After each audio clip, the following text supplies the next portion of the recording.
Сиз угуп жаткан Марал радиосу өз уктурууларын түз ободо уланта бермекчи. Кыргызстандын тарыхында Аксы окуясы деген ат менен белгилүү болгон саясий нааразычылыкка чыккан элге ок атылган кандуу трагедиядан бери мына 17 жылга чукул убакыт болуп калды. Тактап айтканда ал окуя болгон күн 2002 жылдын 17 марты болгон эле. Аксынын Босбек айылында башталган бул окуяда 6 киши окко учуп, бир нечеси жаракат алган. Ошол трагедиядан 10 жыл өткөндөн кийин 2012 жылы бул күндү Аксы окуяларын эскерүү күнү катары белгилөө жөнүндө жарлыкка кол коюлган.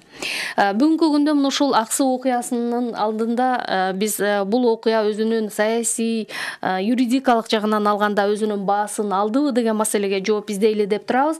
Азыр биздин студиянын меймандары менен тааныштырып өтөйүн. Көрүнүктүү мамлекеттик жана коомдук ишмер Аксы окуясы болгон жылдары ушул Ош облусунун губернатору кызматын аркалаган Накен Касиев, саламатсызбы?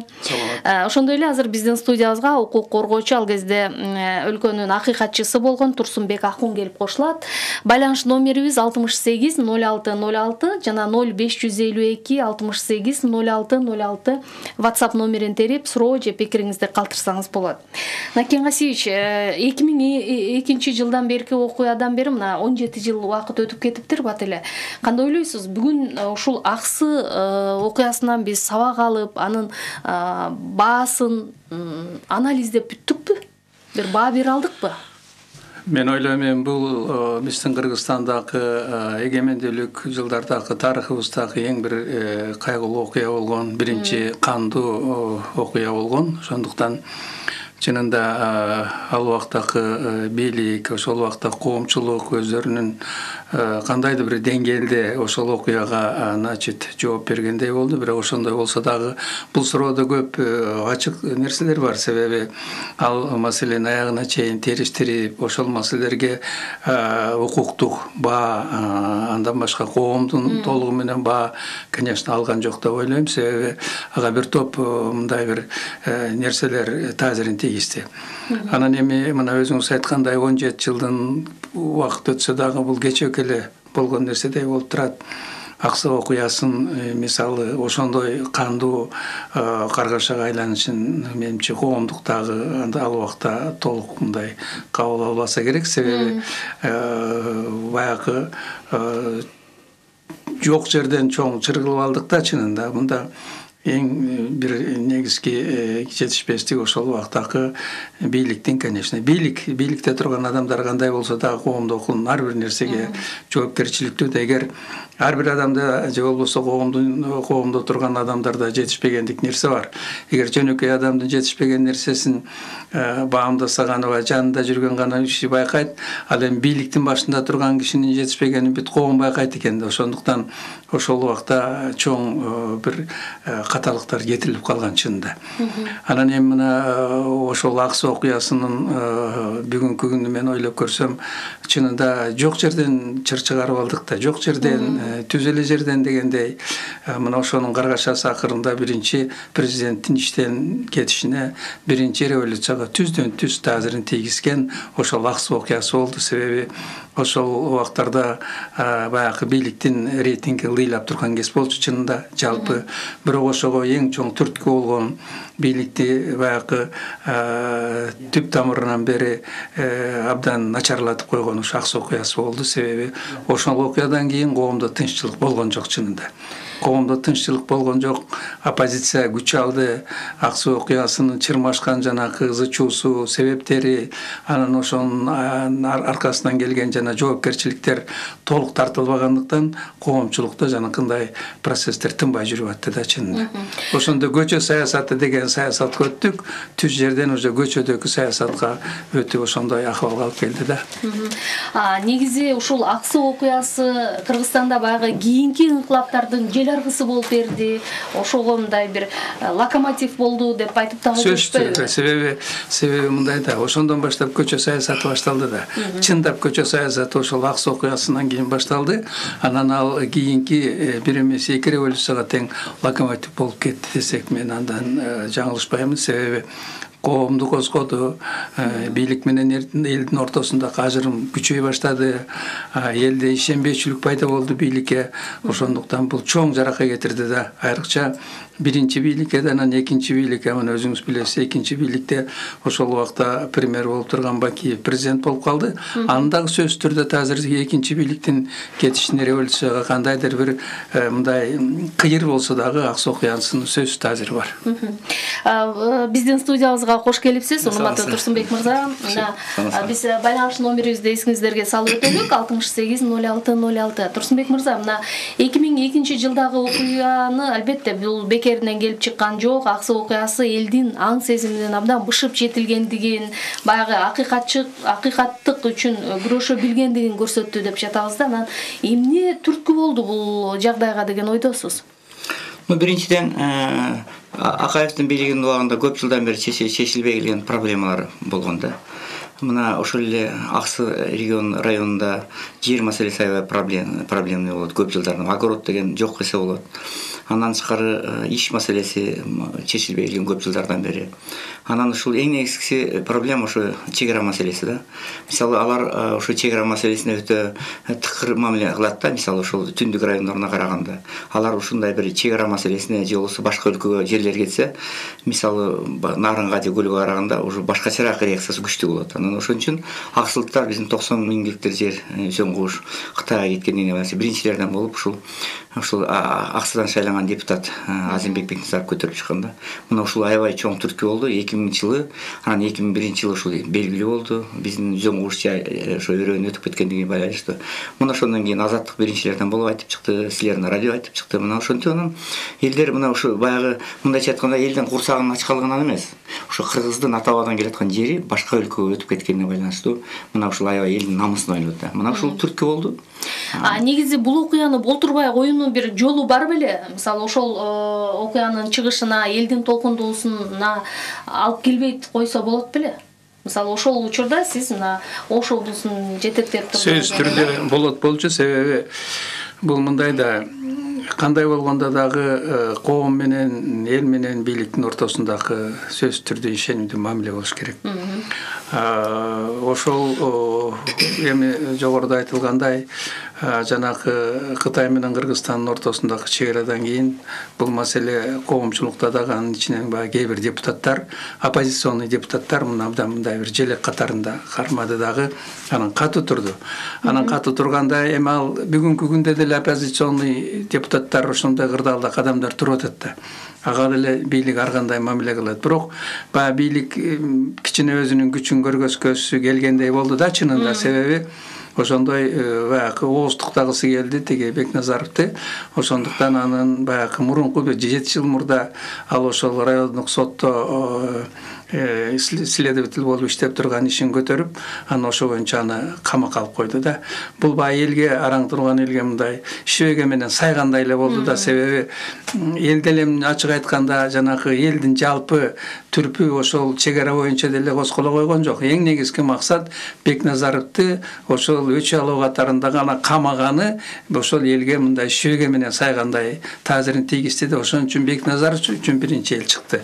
Бекназаровдун укугун сактап калалы, аны түрмөдөн чыгаралы деген ой менен чыккан элдин негизги максаты ошол болду. Конечно, ал чегара маселе боюнча көп оппозиционный күчтөр аракет кылып атты, бирок негизги маселе ошол. Эми болтурбай койгонго сөзсүз болот эле. Себеби мындай да, эми ошол бир 300гө жакын киши Кара суудан чыгып Аксыны көздөй бараткан.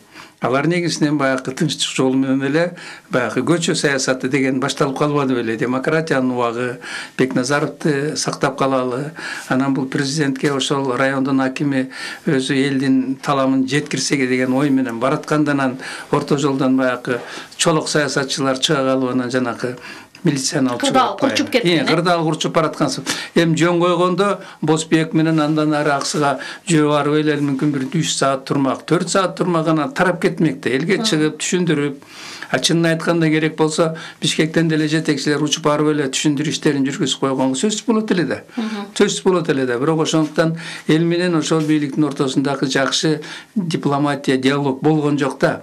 Анан орто жолдон чыгып анан жанакынтип 6 киши ок чуп чыккандан кийин анан бул өзү элди бүт козгоп койду да. Менимче аксы эмес бүт эле Кыргызстан козголуп калды. Айрыкча түштүк эл бүт козголуп калды. Себеби бул процесс ошол региондо жүрүп калды да. Ошондо элдин кырдаалы, элдин маанайы абдан мындай жакшы болбой калды бийликке. Анан айрыкча кээ бир жетекчилердин сүйлөгөн сөздөрү баягы орусча айтканда неадекватный сүйлөп атты да, радиодон да, телевизордон. Значит, ошол шартка ошол убакта болгон кырдаалды башкача жашыруу аракети болду. Анын барысы ачык айкын көрүнүп турду. Ошондуктан бул элге абдан жаккан жок да чын. Жөн бул киши азыр Накен Газизович ошол күнкүнү окуяны туура айтты, жакшы айтты. Ал эми бирок мен кичине арыракты кайрылайын да. Муну эмне үчүн болтурбай койсо болот эле, болмогон экени. Мына 2000 ошол 5-январь күнү кармалды, 2002 жылы. 10 январь күнү биз ачкачылык жарыяладык. 10 январь 2002 жарыялган ачкачылык 17 мартка чейин уланды. Ошол окуяга 700дөн ашуун адам ачкачылык жарыялады, 37 миңден ашуун адам пикет митингге катышты.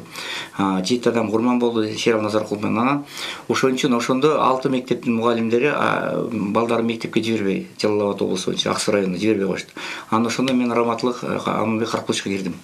Аманбек Каракбулч. Ал кезде ал мамлекеттик катчы катты. Жок, ал аппарат жетекчиси. Аппарат жетекчиси.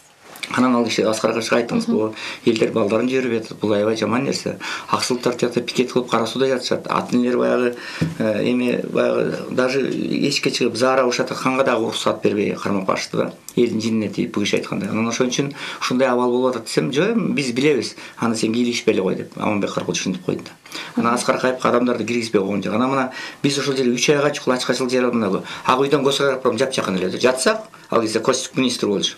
Ошо бир Ак үйдөн бир адам 3 ай бою бир басып келген койгон жок да. Мына бул Накен айткандай адамдар аксыга учуп барып, Жалал Абадка барып, эл менен жолугуп, Татнакыл президент өзү барып, өкмөт аппараты барып, эл менен жолугуп, сүйлөшүп, бизге келип сүйлөшүп. Ушинткенде эле ал 17 марттагы мына бүрсүгүнү боло турган трагедия болмок эмес. Токтотуп калмак, элдер чыкмак эмес, сүйлөшүп болсун. Анан эң негизгисина дагы айтып коеюн, ошо 16 март күнү алар төлөө бермек экен. Төлөө берип, анан ошол күнү төлөө кылабыз деп Султан Исаков менен биз сүйлөшүп, мурдагы ошол кезде Жалал Абадтын губернатору. Анан ошол күнү келатканда мен ошо кара сууда болдум. Анан келатканда сиз билесиз, орто жолдон анан Аманбек Каракбулч Турсунбаевдин деген ким эле барбайга. Барбайсың давай кет деп ортодон алып кеткен. Мына кийин анан Совет Безопасности Султан Исакович айтып бербеди ошол Урманаев.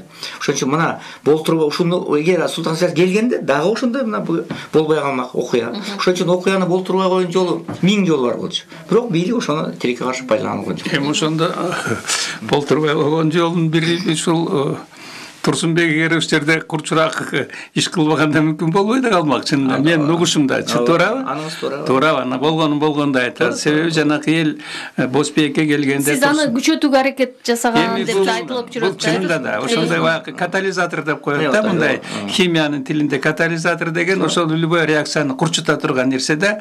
Анан менин угушумча мен эми көргөн жокмун. Бага элди үндөп чыккылабыз. Барганда Турсунбек атайын барган ошол жерден. Анан элдин алдында жүргөн. Анан баягы правозащитник катарында алардын правасын, анан Бекназаровдун правасын бул киши дагы баягы талашып комитеттин төрагасы караганда элдин алдында жүргөн чынында. Анан мени кармап кетип атпайбы? Анан муну алып барып туруп анан машинеге жетелеп барып милициялар камай тиги түртө баштаганда анан эл келип муну ажыратабыз деп анан чыртак ошол жерден башталып кеткен да чын.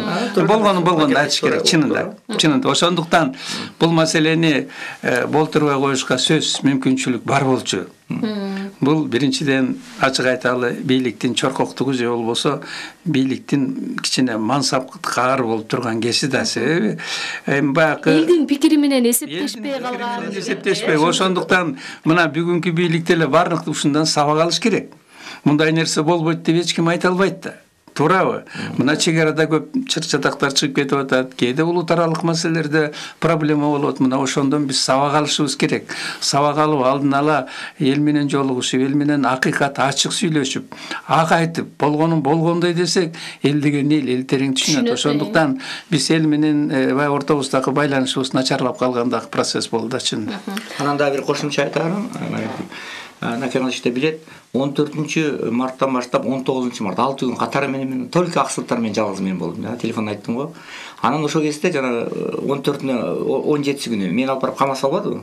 Камап салганда анан идеяны жатты. Мага ошол идеяны өрттөй баштады. Өрттөй баштаган анан Калмурат Садиев акылдуу киши экен.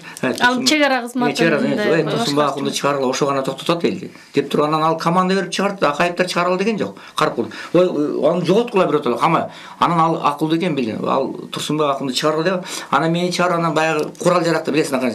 Көп курал жарак турган. Ошолорго эл уже кирип калмакта. Анан эл деп токтотуп курал жарак алдырбай, анын ичинде бир 60 биздин КГБнын башканын кызматы.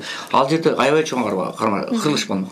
Токтотуп турдук, 3 күн катары менен токтотуп турдук. Эч ким бир укук коргоочу, бир саясатчы эч ким болгон жок 19-на чейин. Анан айттым 19-унан анан тиги эртең менен Бакиев барды, түштөн кийин Азимбек менен тиги ким барды тиги Тургуналиев. Болду. 6 күн катары менен тамактын баары жеткен. Азаптарды ошо элди токтотуп турдук да. Бул чындык да. Мактаныч эмес, бир чети оор трагедия.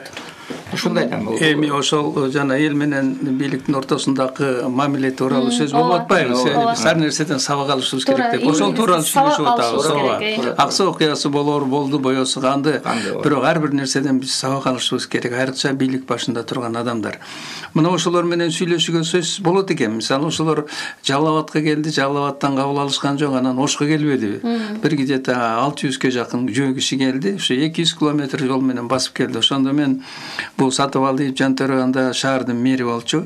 Экөөбүз сүйлөшүп туруп эми элди тосуп чыгалык. Себеби элди тоспосок элдин кыжыры кайнап келатат. Анын үстүнө Ошко кирип кетсе эл. Ош окуясы 90-жылдагы кайгылуу окууда мен орун басар элем министрдин. Ошол эле көз алдыма келип туруп алды да, ошол окуя дүртөтүп чыгып кетсе Оштон баягы чоң улут аралык кайгы кабыл алабызбы деп. Анан элди тосуп чыктык. Эл ошондо сөзүбүздү укту. Ошондо эми арасында бир 83-ге чыккан байбиче жөө келди да. 83-төкү байбиче экен жөө. Анан ошол кишилер күнгө күйүп, тамандары жооруп, согончоктору жооруп, ушу аябай кыйналып жөө 6-7 күндө келген экен. Анан эл менен жакшылап сүйлөшсөк анан айтпадыбы? Эгер силер убадаңарды берсеңер, эгер силер бийлик менен сүйлөшө алсаңар, анда биз туруп туралы, шаарга кирбейли деп анан биз Нариман деген айылда бир чайкананын территориясынан аларды ошол жерге жайгаштырып, малын союп, ашын жасап, анан айттым мен, эгер силердин 4 суроону айтышты да. 4 суроону айтты, ошону айттым мен муну чече албайм, бул менин полномочияма кирбейт. Бирок силер макул болсоңор мен президент күчүп барып силердин сөзүңөрдү жеткирейин. Анан кайра келип силерге жообун берейин. Силер ушул жерден жылбай тургула дедим. Эл көндү. Себеби элге ошол диалог жетишпей турганы байкалып атат да. Эл көнүп анан ошол жерде 2 сутка былк этпей ошо короонун ичинде туруп бербедиби? Эгер эл ошондо эле болбой жок деп кирип кеткенде Ошко, мисалы аларды сочувствующий, баягы аларга көңүлүн эметкендер көп болгон. Уже 1 суткада 600 киши, 1,5 миң кишиге айланып кетпеди. Ошол эле Нариманда. Себеби тууган туушкандар бар экен. Аларды колдогондор бар экен. Бирөө келип арак алып келет, бирөө нан алып келет, бирөө тамак алып келет. То есть эл мындай көбөйө баштады да. Көбөйүп процесс мындай тиги күчөйө баштагандан биз чочудук дагы сөз түрдө элге убадабызды берип коюнан мен самолет менен президентке учуп келбедим. Учуп келип анан бул жерден Абдыган Эркебаевич анда тиги жогорку кеңештин төрагасы болчу. Закон чыгаруу палатада. Анан ал кишиге чалып анан экөөбүз Аскар Акаевичке кирдик эртең менен саат 10-да. Анан мен болгонун айтып бердим. Мына ушундай талап менен эл келип атат. Суроонун эң негизгиси Бекназаровду түрмөдөн бошотуу. Анан экинчи суроосу депутаттыгын сактап калуу. Анан дагы бир 2-3 суроо. Анан тиги баягы өлгөндөрдү, күнөөлүүлөрдү жасалбоо дегендер бар. 3-4 суроону коюшкан да. Анан дегенден түшүндүрүп айттык. Абдыган Эркебаевич абдан колдоду. Колдогондон кийин анан Аскар Акаевич айтты, жарайт, мен анда ойлоноюн, мен Бекназаровдун ишин мындай түз карап, кыскасы Бекназаровдун кутулушуна мен көзүм жетип калды, ал убадасын берди да. Анан Эркебаев экөөбүз чыгып анан учуп барсак анан башкача тескерин айлап кетпеди. Айтыңызчы, негизи бүгүнкү күндө ушул Аксы окуясынын бир маанисин ачыктап эл түшүнүп болдубу? Коом бийлик тилекке каршы Аксы окуясынын бийлиги эмес, азыркы ошо коомчулуктун өкүлдөрү унутуп калышты. Ачыгын айтышка, тилекке каршы биз ушу память коротка деп орустар айтканда ушундай экен да. Унутуп калды. Азыр мына 3-4 эле адам башынан аягына чейин механизмдерин билебиз да. Китепке жазып атабыз, уже чыгарып атабыз. Бирок тилекке каршы элдер уну сабак алгысы келбейт да, ачыгын айтыш керек. Ошон үчүн Накен Газич айткандай, бул жерде элimiz бийлик алыш керек го дейм. бийлик биринчилерден алыш керек. Бийлик сабак алыш керек. Жок, элди алыш керек. Элди алыш керек. Сөз, элибизди алышыбыз керек. Бийлик эметпейт да. Эл менен бийлик ортосунда диалог болуш керек. Мына мисалы бир эле мисал, биз ошо Ташкөмүрдөн баштап туптуура бир 6-5 күн жол жүрүп атып биз Жалал Абадка жөө бардык. Жалал Абадка келип баратканда биздин плакаттарды көрүп, мынтип бийлик бизге баягы встречага Жалал Абадтын бийлиги ошол кезде встречага баруунун ордуна бизди жийип көргөзүп, мындай бир сасыган адамдар келатат деп, ушундай бир анандай бир эме, анан биз келе атсак уйлар качат, уйлар мөөрөп качып баратат. Баягы 2000 киши шаардын ичине кирип баратабыз да Жалал Абадка. Анан кирсек Жалал Абадты айланып 3 күн жүрдүк. Бир бийликтин өкүлү чыгып биз менен сөйлөшкөнгө жараган жок. Урманаевди болсо элдер кабыл албайбыз. Элдин сүрүү деле бир топта. Жок, Урманаевди потому что Каракулов уже неметип салды, жаманатты кылып койду. Келбей ал бейти кара болуп калды. Ал киши антейин деген жок. Просто ошондой кылып койду да бийлик. Анан ошентип айланып жүрөбүз. Эмеге барабыз ба? Кимдин жери эле тиги Баяман Эркинбаевдин жери аркы. Айыл бар го тиги эме. Ага барабыз, тияка барабыз, жүрүп айланып жүрүп, анан биз чечтик. Коем жарым болсо анда Ошко жиберели деп. Күчөтөлү дедик да. Биз чын эле ишти күчөтөлү дедик. Потому что уже дальше некуда болчу. Анан эки бөлүп мен ошол жакта жетектеп тиякта калдым. Потом Жалал Абад өтө серьезный болчу. Анан мен барган жок. Мына мен просто мактагандыкта эмес. Эгерде Накен Газич мына диалогдун бир примери да. Накен Газич областын жетекчи атары. Ошол сүйлөшүүнүн кандай сүйлөшүүнүн дипломатиянын сыбыш эмесин көргөзө алды да. Жетекчи ушундай сүйлөшүп алат деп 3 күн токтотуппу, 2 күн токтотуппу, шаарга киргизбей, өзбектер көтөрүлмөк, башкалар ортодо провокационный сыйлар толуп. Мына Татынакай кайтарып койду, аксыктар укту сизде, туурабы? Туура. Мына ал бийлик деле бизди Аскар Акаевдин бийлиги деле биз менен ошол эле Бишкекте турганда, ошол эле Жалал Абадта, ошол эле Токтогулда 13-мартта сот болуп атканда биз менен сүйлөшкөндө мен эмнеге барат элем, эмнеге жүрөт элем? Келесоо катары көрөт, Турсунбаевдин келесоо укпагыла. Вообще айнып калган ал, анча-мынча жетишпеген жактары бар. Ал жүрө берет ошондой, ага пикет болсо болду. Деген деди. Анан эмне кыласың анан? Намыс үчүн анан өзүңдү доказать эткиң келет да, нормальный адам экениңди, туурабы? Ушундай эле нерсе. Эми бул мындай да, укук коргоочу деген бул институт биринчи кирип ататкан кезде Кыргызстанга. Андайды көрбөсө, билбесе, бийликте угуп көрбөсө, мисалы Кыргызстандын тарыхында, туурабы? Элде көрүп билбесе, анан көпчүлүгү башкача, таасирде башкача кабыл алат. Анан чынында бу Турсунбек мындай чыр чыккан жерге эле сразу бара калчу дейм, ал убакта ачык айтып коеюн. Бул азыр деле шакалы чыр чыккан жерде эле тиги Турсунбек ошол жерде элдин баягы эми мунун коргогону ошол элдин укугун коргойт да чынында. Мунун кызматы да ошол экен да. Анан аны бийлик чынында жакшы көрбөйт. Бийлик аны туура кабыл албайт. Бирок муну менен деле тил табышка, муну менен да сүйлөш керек да. Бул дагы ошол убакта бир өзүнчө бир бийликтин институттун өкүлү катарында жүргөндө муну так өзү менен сүйлөш керек болчу да. Мен муну 1-2 жолу сүйлөшкөм, мына мен айтып коеюн. Бир мамлекеттик катчы болуп турганда, дагы бир ызычуу болгондо билесиз го. Мен муну чакырып алып туруп, анан ошол жерден так ошол жерден барып сүйлөшүп, аны түшүндүрүп айтсам, бул түшүнгөн. Себеби мындай да. Ар бир адамдын өзүнүн самолюбиясы бар да, өзүнүн. Анан өзүнүн укугу бар. Анан мен ошондо муну менен жолугушуп сүйлөшүп, анан бул ошондо ачык айтканда тынчып калгансың ошол моментте. Туурабы? Туурабы? О драмдын алдында болчу. Драм театрдын алдында, жана азыркы өкмөттүн алдында сиз менен боз үйдүн түбүндө жолугушуп сүйлөшкөм. Ошондуктан бул процессте айрыкча бийлик деген бул өзү элдин өкүлү, элдин башында тургандан кийин көп нерсени айкөлдүктө болуш керек, кечиримдүү болуш керек, көп нерсеге только дипломатия жолу менен гана чечиш керек да, чындап келгенде. Күчкө күч, мисалы Ньютондун 3 закону болсо, ошонун бир закону закон действия противодействия деген бар. Действияга противодействие сөзсүз болот экен да. Тем более коомдон противодействие болот. Адамга кол салсаң, адамдан кайрасага кол салат, туурабы противодействие. Ошондуктан ошол нерсени кээде баягы эске албай ашынып кеткен убактарыбыз болгон. Анан экинчи жолу мен сөзүмдү бүтүп коеюн. Анан эртеси кайра келсем, тескери Бекназаров чыгарбай отуруп калбадык. Бийлдин алдына убада берип, мен кичине осол болуп калдым да. Анан кайра эртең менен киресим мен учуп барбадымбы? Уже түнү менен 1,5 миң киши топтолуп калыптыр. Баягы Наримандакыларга. Уже элдин түрпү башка совсем. Анан мен айттым президентке, Аскар Акаевич, уже эл чатак болгону калды, эл сөзү жарылганы калды. Азыр уже элдин арасында ачык бийлик менен ошо кагылышы болгону калды. Уже 1,5 миң киши болду. Кече 600 болсо, бүгүн 1,5 миң киши болду. Кандай суроосу бар? Бая эле суроосу. Бекназаровду түрмөдөн чыгарыш керек, анан депутаттыгын сактап калыш керек. Анан барысын түшүндүрүп айтканда ал деле түшүндү. Ал президентке да мындай экен да. Биз кетерибиз менен Эркебаев экөөбүз кетерибиз менен жакындарын чакырып туралар айтыптыр да. Маалыматты ар кандай жеткизип. Андай болбойт, себеби анда бийликтин слабы экенин, начар экенин тигилер түшүнүп калса, вообще мойнуңуздан түшпөйт деп коюптур да. Кечирип койдум, бөлүп койчу. Бул киши ошол жерден чоң роль ойноду. Анан экинчи чоң ролду Калаева ким ойноду да, азыркы депутат болуп жүрөт экен, мурдагы премьер-министр ким, Мурза жанагы ким деген жигит. Азыр академик, анын мурдагы Абдыган Эркебаев. Жок. Мурдагы премьер-министр боло калды го, азыр депутат болуп жүрөт го. Академик наукта иштегенчи. Кубанычбек.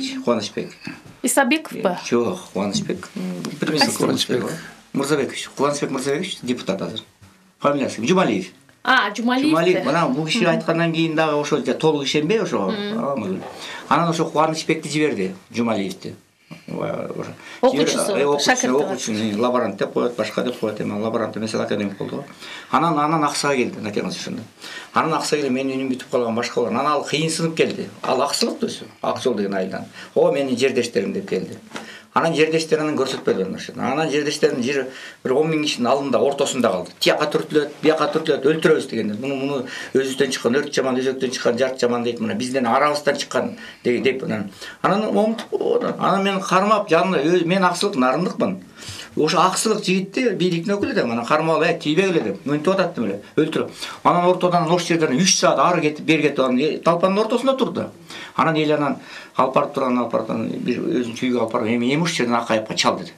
Анан элдин кийим ошондо көргөн. Анан өзүнчө комната жүргөн, чалды анан айтты. Аскар Акаевди айткан угуп аттык, абал кыйын деди. Эми болбой калды, всё. Анан ошол айтты. Мына бул киши айткан деле макул болсо болот беле? Жок, бул кишиге да ишенбей. Дагы ишенбей ошол жиберип атам. Ошондон кийин анан кийинки экинчи жолу барганда уже ишенди да, себеби жеткиликтүү айттык. Эми ошондо дагы мен айтайын дегеним, мына азыркы президентибиз да бар, мурункулар да бар эле. Президенттин тегеретесинде турган адамдар абдан неме болуш керек да, мындай бир акыйкатты айтыш керек да. Мына илгертен эле. Мына мисалы Шералынын Нүсүнбий деген бий болгон. Ошо киши кандай калыс киши болгон. Ошонун башын алгандан кийин анан тиги Шералынын өзүнүн башына алынганда. Кыскасы мындай баягы ханды хан кылган, аны ишине Вазир жакшы хан так ошондон калган да. Себеби президентке деле жеткиликтүү жакшы түшүндүрүп айсал түшүнөт, адил адамдай эместей. Ошондуктан ортодогу жанагы кээ бир чологоочулар чагымчылык кылып алабыз да. Ошондуктан бул аксы окуясын бир топ күчөтүп койгон президенттин тегеретесинде кээ бир адамдар болгон чын. Аны моюнга алыш керек. Бүгүн биз ушул аксы окуясына кандай баа беришибиз керек, эмне кылышыбыз керек? Кандайсын? Жыйынтык чыгарышыбыз керек. Мен ойлойм, аксы окуясынан, мына аксы окуясынын негизинде кан төгүлдү. 6-7 адам өлдү.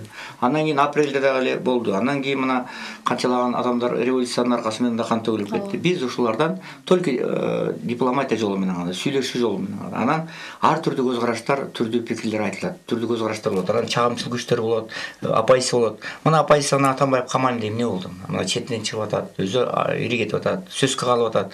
Оппозиция менен ошолор менен ошо Бектур Асанов менен Кубанычбек Кадыровтар менен сүйлөшүп, Текебаев менен сүйлөшүп койсо эле болот эле. Текебаевтер алып келген да, мисалы Атамбаевди. Уш сыяктуу эле азыркы бийлик дагы. Ушу аксы окуясынан мына Кудай берсе президент барат деген оюбуз болуп атат. Мен айта элекмин аксыга мына. Биз дагы баралы деген оюбуз бар. Президент барбы азыр мен айта албайм. Бирок барып калса жакшы болот эле. Барып койсо эл алдына сүйлөшүп коюп, эл менен сүйлөшүп, алардын ою бар, аларды угуп. Кыскасы биз сабак алганыбыз эмне чыр-чатак болсо ошол замат басабыз керек. Бийликтин баардыгы ошол бар жанына барып, причинасын эмне себеп болду, кайдан келип чыкты, эмне кылды, себебин аныктап сүйлөшүү. Анан ошол бир эмени баштап жүргөн адамдар болот. Мен убагында баштадым. Анан Бекназаров ушулар менен сүйлөшүп жүрүш керек. Алар кичине грубиян болот, кээси эме болот, баягы одоно болот, орой болот. Ошолордун баарына чыдап коюш керек кылдым, туурабы? Туура, мындай да. Бул кандай болгондо дагы закон деген закон ченемдүүлүк биринчи орунда болуш керек да, законду сакташыбыз керек. Любой гражданин болобу, чоң болобу, президент болобу, жөн адам болобу, биринчи мыйзамдуулукту. Анан экинчи бийликтин башында турган, бийликте турган адамдарда манас атабыздан калган айкөлчүлүк деген бар да. Кечиримдүү болуш керек бийликтин башында турган нерсе. Себеби элин кечире берсе, элинен чыккан кээ бир тентектерди теске салып туруп анан аларга да кечиримдүүлүк болуп турса, бул өзү жакшы нерсе деп ойлойм да. Себеби баягы кекенге болуп турганда бул эч убакта жакшылык алып барбайт. Ошондуктан Аксы окуясынан сөз түрдө элибиз дагы, бийликтин башында тургандар, бүгүнкүлөр дагы, кечээкүлөр да сөз түрдө биз сабак алышыбыз керек. Аны эч убакта унутпашыбыз керек, себеби тарыхта бул чоң кайгылуу окуя, биринчи кандуу кайгылуу окуя болгон Аксы окуясы болду. Анан эми барлык жагынан элдин жанагы коомчулукта болуп аткан ызы чууда өтө мындай аяр болбосок болбойт да. Себеби коомдун тынччылыгы бул барысынан ыйык жана бийик нерсе экен да. Ошондуктан мен ойлойм, мына тиги бул жерде Турсунбек да келген жакшы болду. Акыйкатчыларыбыз бүгүн да айтып атат, бүгүн да бар, булардын милдети. Ошондой болсо да булар да ардан бери болуп, мындай бир законду биринчи жагын кармап, экинчиден ошо элдин ортосунда жанагы медиатор деп коет, ошо көбүрөөк медиаторлук кызмат аткарып, эл менен бийликтин ортосунда мындай бир жакшы мындай бир алака түзүшүбүз керек да, сөз түрдө. Уақыт бітіп. Мен ең ақырғы сұрау жақсы, қандай бір сабақ алыш керек анан. Мен ойлаймын, ең жақсы жері Аксы окуясынын бір чоң сабағы, Накен Калычта баштады, мен аяғын эметейин. Эгерде Аксы окуясы болбогондо, март окуясыдагы Жок Азын революциясындагы, апрель окуясыдагы ушундай уланат деп ойлойт. Кыргызстанда сөз эркиндиги, адам укугунун сакталышы, демократиянын шарты ушунчалык деңгээлде биз жашап атканыбыз, эми кемчиликтер толтура. Бирок ушу Аксы окуясы баштады да. Баягы мындайча айтканда музду эритти. Ошол кезде Акаевдин 15 жылдык бийлигинин музун чакты. Эриден көчүк кылтайып, үзөңгүдөн буттайып да Атамбай Акаевдин кызматтан кетишине эң чоң өрөлгү Аксы окуясы болду. Эгерде Аскар Акаевич бизди угуп койгондо, жөн эле канча кирчи эле мына бул киши көз секретарь болуп турганда бир эле пример, просто мактага байкем андай эмес. Татнакай кабыл алып, мен канча жаман көрөп ичине такалып, тукеде Татнакай угуп кетем. Акаевка киргенде кайра уже бузулуп калам. Эми ушундай Осмон Акунга кирем. Эми ар кимдин лидерлердин эмесине. Ошон үчүн мен ойлойм, Аксы окуясы Кыргызстандын тарыхындагы улуу окуялардын бири да. Мына эртең жок бир күн Кудай берсе белгилерин атабыз. Ушу бийлик да сабак алыш керек. Анан тиешелүү бир жыйынтык чыгарыш керек. Рахмат, анда чындыгында эле бул кыргыз элинин баягы акыйкат, адилеттүүлүк үчүн, сөз эркиндиги үчүн күрөшкөн учуру дал ушул 17 март Аксы окуясы деген ат менен бизден тарыхта калды. Силерге чоң рахмат. Биз аны эстешибиз керек, эскерип дайыма андан сабак алышыбыз керек экен. Бүгүнкү студиянын меймандары укук коргоочу, Кыргызстандын эң биринчи акыйкатчысы Турсунбек Акун, мамлекеттик жана коомдук ишмер. Ошол Аксы окуясы болгон учурда Ош облусун жетектеген Накен Касиев болду. Жыйынтыктабыз атайын чыгарылышты. Ал эми Марал өз уктурууларын уланта берет.